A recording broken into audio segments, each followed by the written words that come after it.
Hello friends, मैं आशीष स्वागत करता हूं आपके अपने यूट्यूब चैनल पर। फ्रेंड्स, जैसा कि आप सभी पता है कि इसमें रोजगार विद अंकित सर का जो वीकली मॉक टेस्ट आता है उसको सॉल्व करते हैं। ठीक है, अब हम जो दिल्ली पुलिस का जो मिनी मॉक आ रहा है उसे भी सॉल्व कर रहे हैं। इससे पहले भी जितना भी मिनी मॉक आया है, जिसमें मैथ का मिनी मॉक मतलब सेक्शन वाइज मिनी मॉक आ रहा है, ठीक है, उसमें से जो मैथ का मिनी मॉक आ रहा है उसे हम लोग सॉल्व कर रहे हैं। उसमें टोटल 15 सवाल आ रहे हैं, वो सारे 15 सवालों को देख रहे हैं।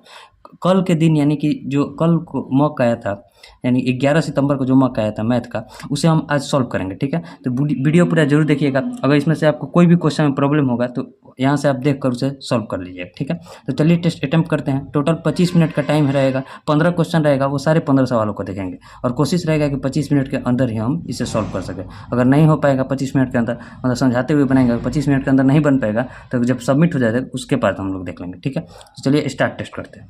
और ये क्वेश्चन नंबर फर्स्ट क्या कह रहा है हमारा। क्वेश्चन नंबर फर्स्ट देखिए, इससे है, देखिए 427 का क्यूब, ठीक है, 427 का क्यूब दिया है, अब प्लस का दिया है 325 का क्यूब, अब बटे में दिया है, देखिए 427 का स्क्वायर, अब बटे में 100, पॉइंट को हटाएंगे तो पॉइंट 7 है तो बटे में 100 हो जाएगा, अब प्लस 32 मतलब 325 का स्क्वायर, अब बटे में 100, अब माइनस 427 इंटू 325, अब बटे में 100 हो जाएगा। देखिए तीनों में 100 है तो ऊपर जाकर 100 से गुना हो जाएगा। और देखिए यहाँ क्यूब है, यानी कि A cube plus B cube का एक फार्मूला होता है। A cube plus B cube का होता है A plus B into A square plus A B, sorry A square plus B square minus A B. ठीक है, अब देखिए यहाँ देखिए A square plus B square minus A B है और A cube plus B cube है, तो ऊपर में क्या बचेगा, देखिए 100 से ऊपर में जो नीचे में 100 उधर ऊपर गुना हो जाएगा और दोनों का योग केवल बच जाएगा, बाकी ये जो सेक्शन है नीचे में भी है कट जाएगा। तो हमारा क्या बचेगा, 427 प्लस 325। ठीक है, यहाँ देखिए 100 इंटू 7 5 12, 2 2 4 1 5, 4 3 7, यानी कि 75,200 जो हो जाएगा हमारा आंसर हो जाएगा। 75,200 कौन सा ऑप्शन है, तो ऑप्शन नंबर सी में। ये केवल फार्मूला पर था और ये फार्मूला आप ध्यान पर रखिएगा। ठीक है, अब देखिए नेक्स्ट क्वेश्चन देखते हैं। Question number second, question number second में देखिए क्या कर रहा है। क्वेश्चन दिया है कि वह छोटी से छोटी संख्या के अंकों का योग क्या होगा जिसे 15, 18 और 36 से विभाजित करने पर प्रत्येक स्थिति में 9 शेष बचे और वह 11 से विभाज्य हो। इस प्रकार के क्वेश्चन और भी बहुत सारे शिफ्टों में है, तो देखिए कैसे इस प्रकार के क्वेश्चन को बनाएंगे हम। मान लीजिए क्वेश्चन है 15, 18 और 36, तो इसका पहले हम एलसीएम निकालेंगे ताकि वो संख्या हमें पता चले कि जो इन तीनों से विभाज्य होगा, छोटी से छोटी संख्या। तो देखिए 36 को हम क्या लिख सकते हैं, 6 इंटू 6। 18 घटाने के लिए क्या करेंगे, 6 है और इसमें 3 भी है, तो इसको 3 इंटू 2 लिखेंगे तो 6 18 इसमें है। अब 15 घटाने देखिए 3 तो है लेकिन एक 5 से गुना करना पड़ेगा, यानी कि टोटल संख्या क्या आ जाएगी, 180। अब 180 संख्या आ जाएगी। अब बोल रहे हैं कि 11 से ही विभाजित होना चाहिए और 9 से असफल भी बचना चाहिए, इनकी संख्या क्या हो जाएगी, 189। 189 ऐसी संख्या है जो 11 से विभाजित होगी, तो 11 से विभाजिता का नियम क्या होता है, 9 और 1 10, और माइनस जो मतलब अल्टरनेट अंकों को जोड़ेंगे और जो अल्टरनेट है अंक उसे जोड़कर घटाएंगे, यानी कि 9 और 10 और 10 में से 8 गया 2। देखिए ये 0 या फिर 11 का गुणा जाएगा तो 11 से विभाजित हो जाएगा, तो 189 तो हमारा नहीं कटेगा। अब क्या देखेंगे, 180 गुना 2 प्लस का 9, यानी कि 180 दूनी 360 और 9 कितना होता है, 360 9 369, 9 3 12, 12 में से 6 गया 6, ये भी नहीं कटेगा, तो ये भी हमारा संख्या नहीं हो जाएगी। अब संख्या क्या होगी, 180 इंटू में 3 प्लस का 9, 18 3 54, यानी कि 540 और 9 कितना होता है, 549, 9 5 14, 14 में से 4 गया 10, ये भी नहीं कटेगा। अब देखिए 180 इंटू 4 प्लस 9, 18 चौक 72, अब यानी कि 720 और 9 कितना होता है, 729, 729 दे 9 7 16, 16 में से 2 गया 14, ये भी नहीं कटेगा 11 से, तो हमारी ये संख्या भी नहीं कटेगी। अब देखिए 180 इंटू 5 प्लस 9, 18 5 90, यानी कि 909 हो जाएगा। 9 9 18, 18 में 0 गया 18, देखिए 11 से विभाजित नहीं है 18, तो ये संख्या भी 11 से विभाजित नहीं होगी। अब देखिए जो रखते हैं 180 इंटू 6 प्लस 9, इसे आप ऐसे ही चेक कर सकते हैं। अगर ऑप्शन में केवल संख्या हमें बताना होता है तो हम सीधे 11 से विभाजित करके देख लेते हैं, लेकिन हमसे पूछ रहा है कि उन संख्याओं के अंकों का योग बताना है, तो हमें संख्या पहले निकालना ही पड़ेगा। तो इसका देखिए 18 6 108, यानी कि 1080 और 9 कितना होता है, 1089, इसे चेक कीजिए। 8 और 1 9, ठीक है, अल्टरनेट अंक है, और प्लस 0 और 9 9, दोनों का अंतर कितना हो जाएगा, 0, यानी कि ये संख्या जो है 11 से विभाजित हो जाएगी, यानी कि हमें संख्या का पता चल गया, कितना आ गया संख्या, 1089। अब पूछा है इस संख्या के अंकों का योग कितना हो जाएगा, तो 9 8 17 और 1 18, 18 जो हो जाएगा अंकिया के मतलब संख्या के अंकों का योग कितना हो जाएगा, 18, यानी कि ऑप्शन सी। उम्मीद है आपको समझ में आया होगा, नहीं आया होगा तो एक बार फिर से देखिएगा, आपको जरूर समझ में आएगा। अब देखिए नेक्स्ट क्वेश्चन जो है क्वेश्चन नंबर 3। क्वेश्चन नंबर 3 में देखिए क्या कर रहा है। क्वेश्चन नंबर 3 है हमारा कि बोर्ड मास से है, तो देखिए पहले ऊपर वाले सेक्शन को हम लोग सॉल्व करते हैं। यानी कि ऊपर में क्या दिया है, 9 एक 9 और एक 10 बटे में 9 और गुना 20 एकम 20 और एक 21 बटे में 20 और ये भागा है तो इसको गुना में चेंज करेंगे तो कितना हो जाएगा 38 बटे में 21 अब माइनस का 1 बटा में 3। पहले इसे सॉल्व करते हैं, तो इसे सॉल्व करेंगे तो कितना हो जाएगा, देखिए ये सॉल्व करेंगे तो हमारा ये 10 से इसको कटाएंगे तो 2, 21 से ये 21 कट जाएगा, इसको कटाएंगे तो 19, यानी क्या बचेगा 19 बटे में 9 और माइनस 1 बटे में 3 कितना हो जाएगा, तो 9 यहाँ 19 और माइनस 3 यानी कि 16 बटे में 9 आ जाएगा। इतना दूर सॉल्व करिए 16 बटे 9।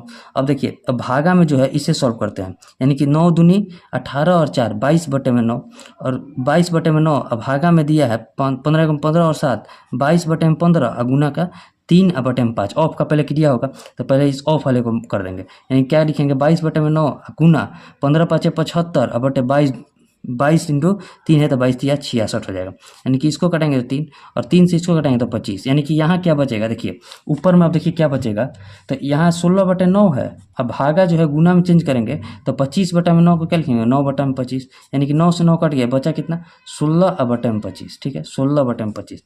अब नीचे वाले को सॉल्व करते हैं, नीचे वाले को जब सॉल्व करेंगे तो यहाँ क्या बचेगा, देखिए 1/5 है और ऑफ 1/5 है, नीचे वाले का सॉल्व है, ये ऊपर का वैल्यू आ गया 16/25 और नीचे वाले को सॉल्व करेंगे तो कितना हो जाएगा 1/25 अब भागा में 1/125। ठीक है अब माइनस का 1/25 अब भागा का हो जाएगा 1/25। ठीक है अब देखिए ये कट जाएगा और यहाँ देखिए 5 और माइनस 1 कितना बचेगा 5 माइनस 1 बराबर 4, यानी कि नीचे में बचा 4, नीचे में बचा 4 और ऊपर में था 16/25, यानी कि 16/25 इंटू 4 लिख सकते हैं, 4 से इसको कटाएंगे तो 4, यानी कि 4/25 हो जाएगा।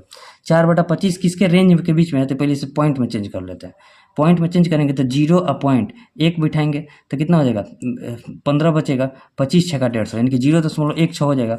0.16 किसके किसके बीच में है, तो 1.5 और 1.2 0.2 के बीच में है, ये 0.16। उम्मीद है आपको समझ में आया होगा, केवल बोर्ड मास था और थोड़ा बढ़िया बोर्ड मास था। ठीक है इसमें आपको बस जैसे जैसे क्रिया होता है, जैसे पहले ऑफ का क्रिया होता है, पहले देखिए ब्रैकेट का होता है, उसके बाद ऑफ का, उसके बाद डिवाइड का, मल्टीप्लाई, ऐड, सब्ट्रैक्ट, वैसे कीजिएगा तो आपसे गलती नहीं होगा। ठीक है अब देखिए क्वेश्चन नंबर 4 देखते हैं, नेक्स्ट पेज पर क्वेश्चन नंबर 4, एक मिनट।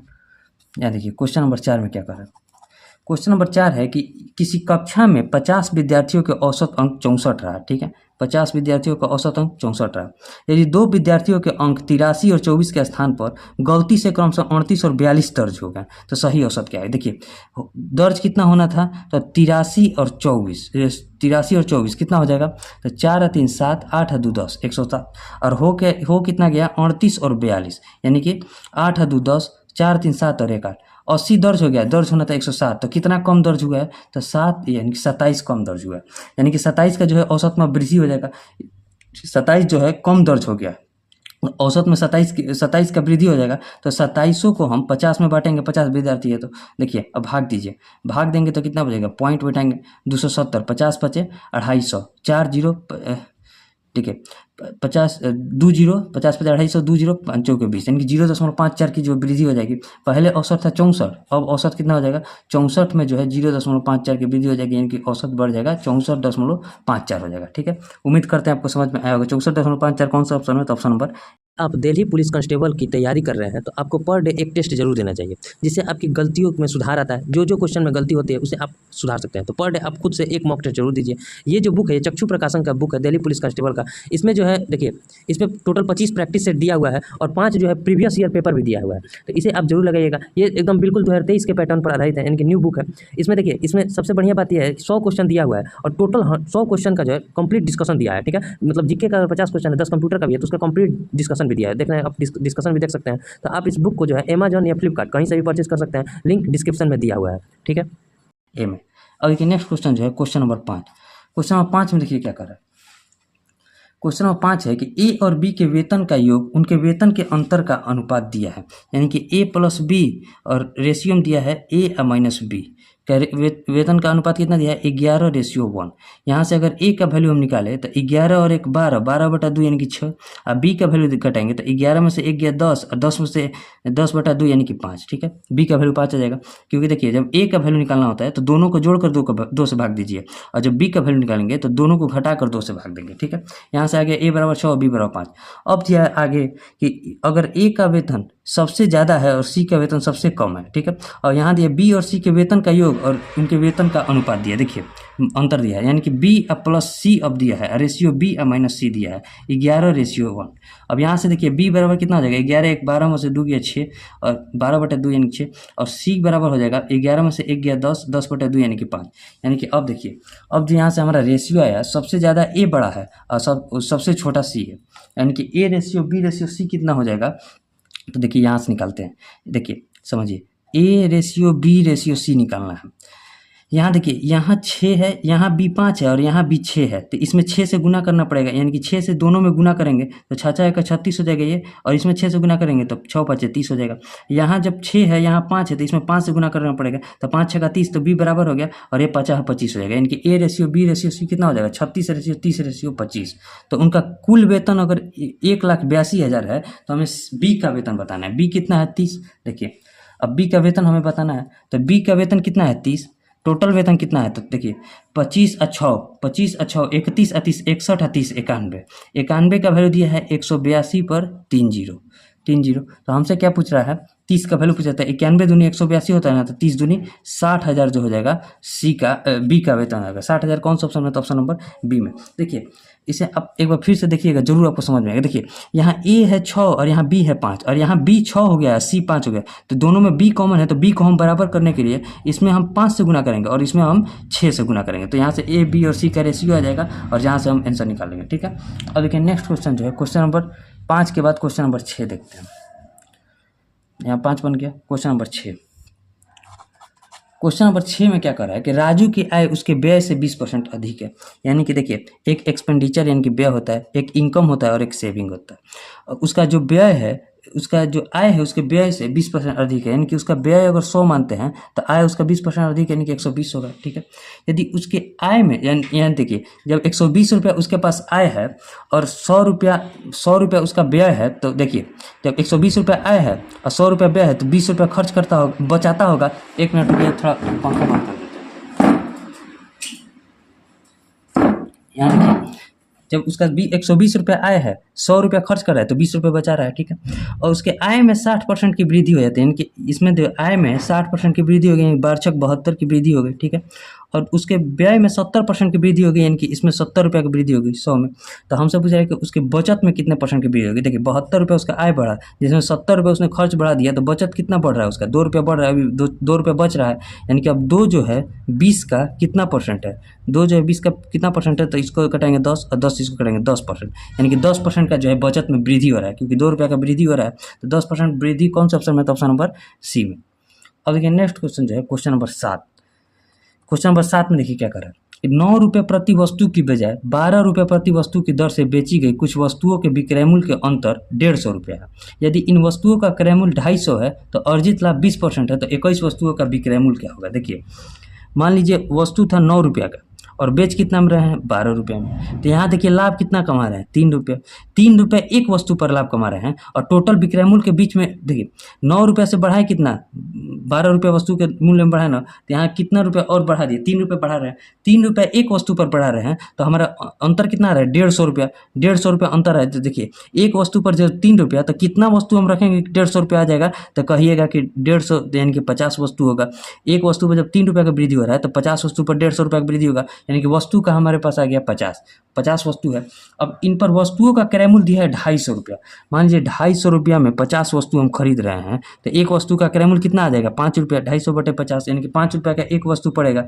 एक वस्तु पर आर्टिकल का कीमत कितना हो जाएगा 5 रुपया। अब बोल रहा है कि अर्जित लाभ 20% है, तो 21 वस्तुओं का विक्रय मूल्य क्या होगा। यानी कि देखिए अब 5 रुपया पर जो है हमें एक 20% का लाभ भी कमा रहा है, तो 20% को क्या लिखेंगे 6 बटे में 5 लिखेंगे ना, 120%। 5 से 5 कट गया, यानी कि 6 रुपया। अब 6 रुपया एक वस्तु पर कमाएंगे तो 21 वस्तु को बेचेंगे तो कितना रुपया विक्रय मूल्य क्या होगा। एक वस्तु का विक्रय मूल्य अब हमारा 6 रुपया हो जाएगा, कमाएंगे 1 ही रुपया क्योंकि 20% का लाभ कमा रहे हैं। 5 रुपया वस्तु का क्रय मूल्य है और 6 रुपये में उसे बेच रहे हैं, तो 21 वस्तु को बेचेंगे तो कितना रुपया लेंगे, तो 6 गुना 21, एक वस्तु का विक्रय मूल्य 6 है तो 6 गुना 21 यानी कि 126 जो रुपया लेंगे। यानी कि 21 वस्तु को जब बेचेंगे तो उसका विक्रय मूल्य कितना हो जाएगा, तो 126 रुपये, इनका ऑप्शन डी। उम्मीद है आपको समझ में आया होगा, इसमें कुछ था नहीं, बहुत ईजी प्रश्न था, ठीक है। अब देखिए नेक्स्ट क्वेश्चन जो है क्वेश्चन नंबर 7 के बाद क्वेश्चन नंबर 8।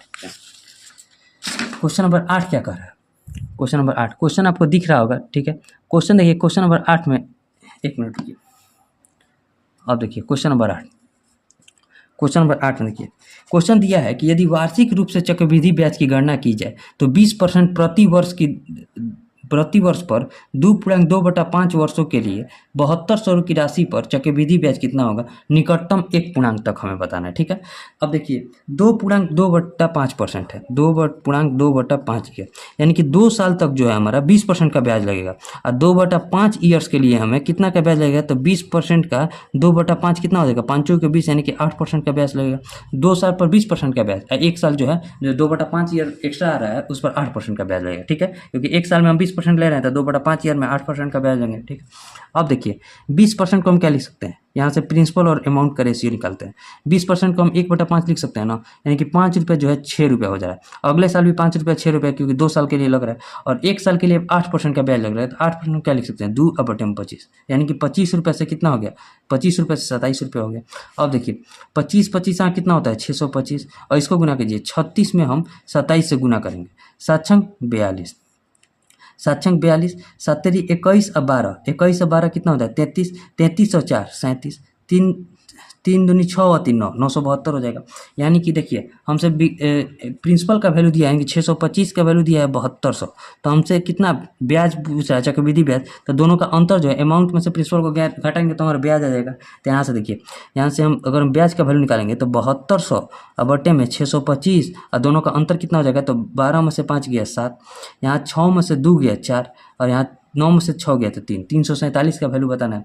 25 से इसको घटाएंगे तो 25 मार्क में, 25 से इसको घटाएंगे तो 4 मार्क में, ठीक है। अब देखिए, अब इसे एक अप्रॉक्सीमेट पर लेते हैं। देखिए अगर हम इसको अगर हम 24 मान लेते हैं, मान लीजिए इसको हम 24 मानते हैं, चाहे सीधे आप गुना भी करके बना सकते हैं, यानी 24 मान कर एक बार देखते हैं। मान लीजिए इसको 25 ना लेकर हम 24 लेते हैं, ठीक है, 24, तो इसको कटाएंगे तो 24 से ये 3 मिनट में कट जाएगा, 24 से 72, यानी कि 3 चौके 12 और गुना में 347 बचेगा, ठीक है। तो 12 7 84, 12 चौक 48, 48 और 8, 48 और 8 56, 48 8 56, 12 3 36, 36 और 5 41, यानी कि 4164 के आसपास आएगा। 4164 से कम ही आएगा, क्योंकि नीचे में जो भाग दे रहे थे हम 25 से भाग दे रहे थे, और उसको माने कितना है 24, 25 से भाग देना था, 24 माने हैं, तो जो भी आएगा आंसर हमारा 4164 से नीचे आएगा। तो 4164 से देखिए नीचे कौन कौन सा है, तो एक 4290 है, एक 4205 है, तो ये ऊपर है, तो ये दोनों तो हमारा आंसर होगा नहीं।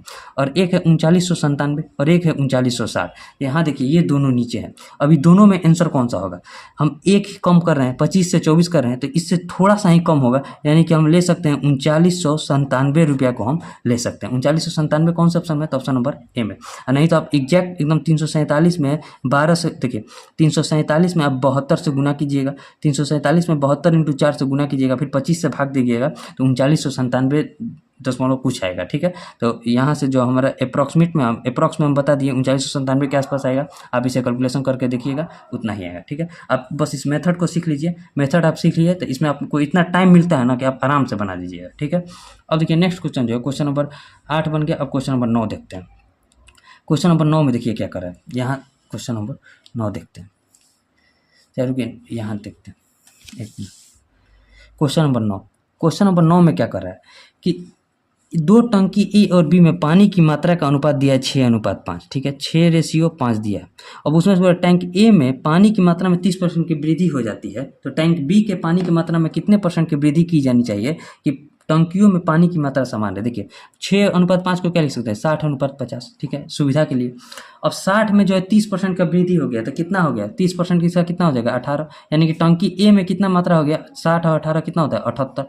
अब बोल रहा है कि दोनों का मात्रा बराबर करना है, तो 50 से इसको 78 लाने के लिए कितना का वृद्धि करना पड़ेगा, तो 28 का वृद्धि करना पड़ेगा। कितना पे, 50 में, परसेंटेज बताने के लिए 100 से गुना करेंगे, 50 दूनी 100 और 28 दूनी 56% का जो है वृद्धि करना पड़ेगा। 56% कौन सा ऑप्शन में, तो ऑप्शन नंबर डी में। बहुत ईजी प्रश्न था, लगभग सभी से बन गया होगा। अब देखिए next question, question number 10। Question number 10 में क्या कर रहा है कि पाइप ए किसी टैंक को 10 घंटे में भर सकता है, पाइप बी उसी टैंक को 12 घंटे में भर सकता है, और पाइप सी उसी टैंक को 16 घंटे में खाली कर सकता है। सभी को प्रातःकाल 8 बजे एक साथ खोल दिया जाता है तथा पाइप ए और बी को प्रातःकाल 10 बजे बंद कर दिया जाता है। आराम से कितने समय बाद टैंक खाली हो जाए, पूरा टाइम हमें बताना है, आराम से लेकर अभी तक। देखिए ए है, बी है और सी है। ए पाइप भर रहा है 10 घंटे में, बी पाइप भर रहा है 12 घंटे में और सी पाइप खाली कर रहा है 16 घंटे में। तीनों का एलसीएम कितना हो जाएगा? तीनों का एलसीएम अगर आप देखिएगा तो 240 हो जाएगा, ठीक है। 10 से इसको कटाएंगे तो 24, 12 से इसको कटाएंगे तो 20 और 16 से इसको कटाएंगे तो -15, क्योंकि ये खाली कर रहा है। अब देखिए दोनों जो है 8 से 10 तक तीनों एक साथ चल रहा है, यानी कि 24 और 20। देखिए 24 और 20 में से 15 गया 5, यानी कि टोटल को मिलाएंगे तो कितना हो जाएगा? 24 और 5 29 के एफिशिएंसी से 2 घंटा के लिए चला तो कितना भर गया? 58, 2 घंटा के लिए, ठीक है।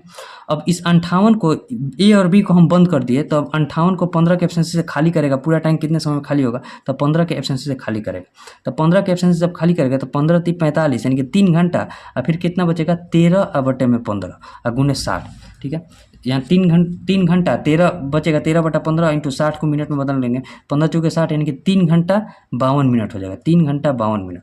तो हमसे टोटल टाइम बताना है। देखिए 2 घंटा यहाँ चला था एक साथ, अकेले जो है सी चला है 3 घंटा 52 मिनट, यानी कि 3 और 2 कितना हो गया? 5 घंटा 52 मिनट जो हो जाएगा हमारा आंसर हो जाएगा। 5 घंटा 52 मिनट कौन सा ऑप्शन में? तो ऑप्शन नंबर ए में, ठीक है। बढ़िया प्रश्न था और उम्मीद है आपको समझ में भी आया होगा। अब देखिए नेक्स्ट क्वेश्चन जो है क्वेश्चन नंबर 10 के बाद क्वेश्चन नंबर 11। अब आखिरी के 5 सवाल है। क्वेश्चन नंबर 11 में देखिए क्या करा। क्वेश्चन नंबर 11 क्वेश्चन है कि ए 4 किलोमीटर पर घंटे की चाल से चलता है। 4 घंटे के पश्चात बी उसी बिंदु से 10 किलोमीटर पर घंटे की चाल से साइकिल चलाता है जहां से ए ने आरंभ किया। प्रारंभिक बिंदु से कितनी दूरी के बाद बी ए को पकड़ लेगा? देखिए यहाँ देखिए ए जो है 4 किलोमीटर पर घंटे की चाल से 4 घंटे पश्चात बी चल रहा है, यानी कि ए जो है 4 घंटे में 4 किलोमीटर की स्पीड से कितना चल गया होगा? 16 किलोमीटर चल गया होगा। अब इस 16 किलोमीटर की जो है ये 4 के स्पीड से आगे जा रहा है ए और 10 के स्पीड से इसे बी पकड़ रहा है, तो इसे ओवरऑल दोनों का चाल माइनस हो गया, एक ही दिशा में जा रहे हैं, यानी कि 10 में से 4 गया, 10 - 4 यानी कि 16 में 10 में 4 गया, 6 के स्पीड से पकड़ लेगा।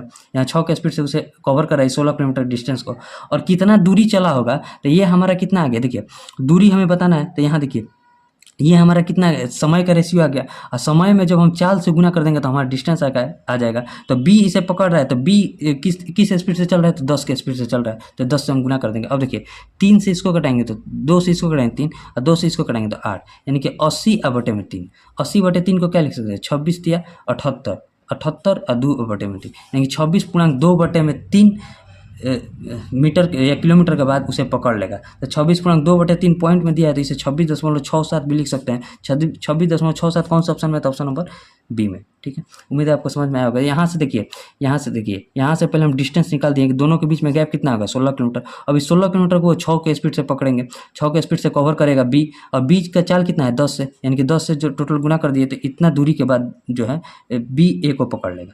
अब देखिए नेक्स्ट क्वेश्चन जो है क्वेश्चन नंबर 12। क्वेश्चन नंबर 12 में क्या कह रहा है कि स्थिर जल में एक नाव की गति 6 किलोमीटर पर आवर है, ठीक है।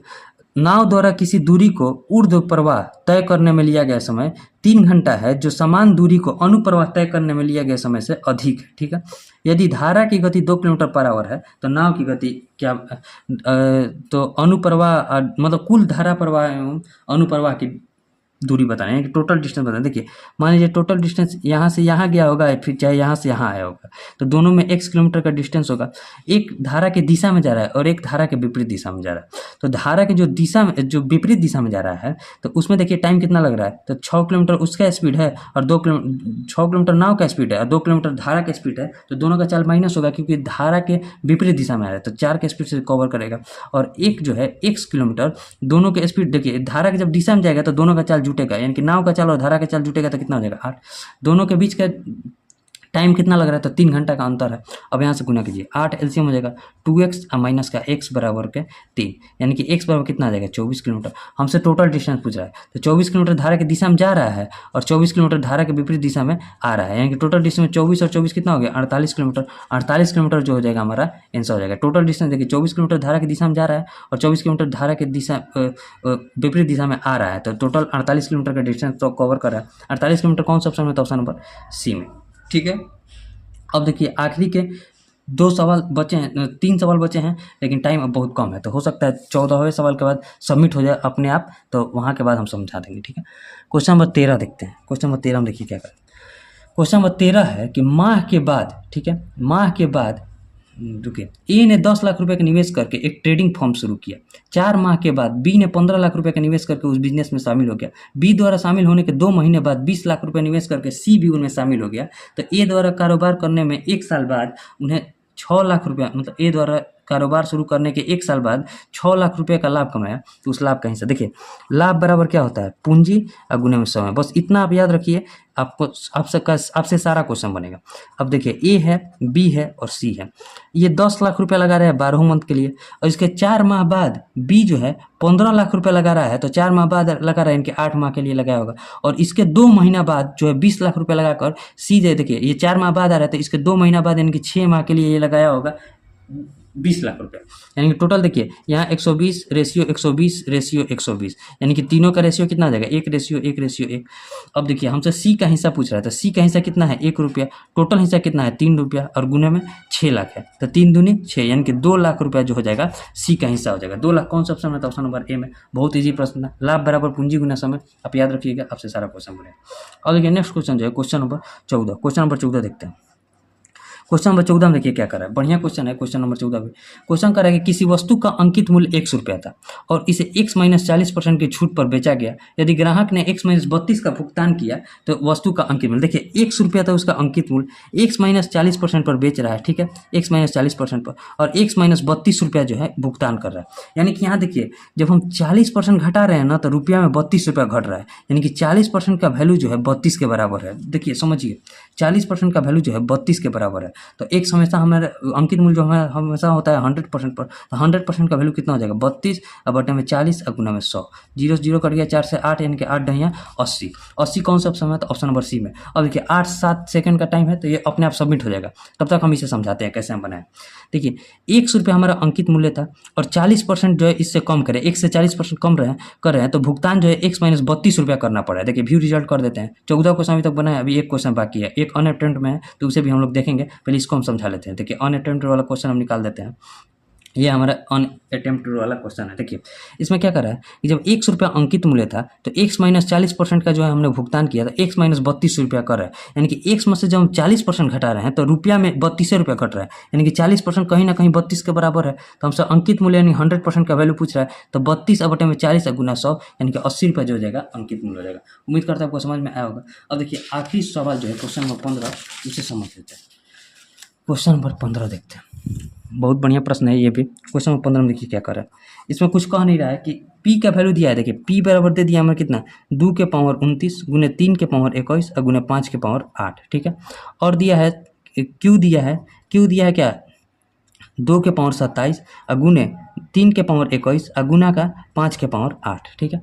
और PQR दिया है 2 के पावर 26, 2 के पावर 26 के बाद 3 के पावर 22 और गुना 5 के पावर 8।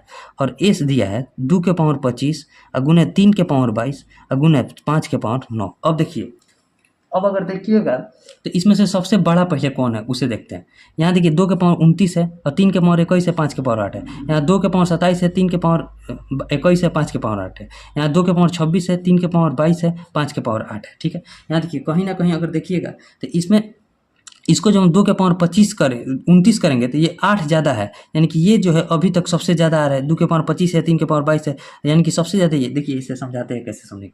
सबको हम एक फॉर्मेट में लिख देते हैं। पी को अगर हम लिखेंगे तो सबसे लोवेस्ट कौन सा है, 2 के पावर 25 है ना, तो 2 के पावर 25 के फॉर्मेट में लिखते हैं। 21 और 22 में 3 के पावर में कौन सबसे लोवेस्ट है, तो 3 के पावर 21 है, और 5 के पावर 8 लिखेंगे। तो जब 2 के पावर 25 इसमें से कवर करेंगे तो इसमें गुना करना पड़ेगा 16 से, 4 बचेगा। इसमें गुना करना पड़ेगा, यानी कि ये पी वाले में जो है 16 से गुना करना पड़ेगा। और क्यू वाले में जो है, क्यू वाले में कितने से गुना करना पड़ेगा, तो यहाँ देखिए 27 है, 21 है, तो देखिए 21 तो है, यहाँ 27 है और यहाँ 8 है, यानी कि यहाँ 27 है तो इसमें गुना 2 के पावर 2 यानी कि 4 से गुना करना पड़ेगा। और आर में देखिएगा, आर में तो यहाँ देखिए 26 है, यहाँ 25 लिए हैं, तो यहाँ एक 2 से तो गुना करना पड़ेगा। और यहाँ देखिए 21 है और यहाँ 22 है, यानी कि एक 3 से गुना करना पड़ेगा। और 8 तो 8 है, यानी कि यहाँ 6 से गुना करना पड़ेगा, ठीक है, गुना 6 से करना पड़ेगा। और एस जो है, एस में देखिएगा यहाँ 2 के पावर 25 है, 3 के पावर 22 है, यानी कि 2 के पावर 25 में तो कुछ नहीं, लेकिन 3 के पावर 22 है तो एक 3 से गुना करना पड़ेगा, एक 5 से गुना करना पड़ेगा, यानी कि टोटल 15 से गुना करना पड़ेगा।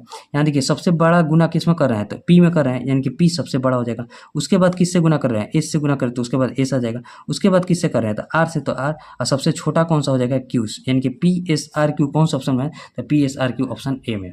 उम्मीद है आपको समझ में आया होगा। अब देखिए पूरा 15 क्वेश्चन बन गया है। देखिए इसमें अभी तक कितने लोगों, अरे एक मिनट रुक जाइए।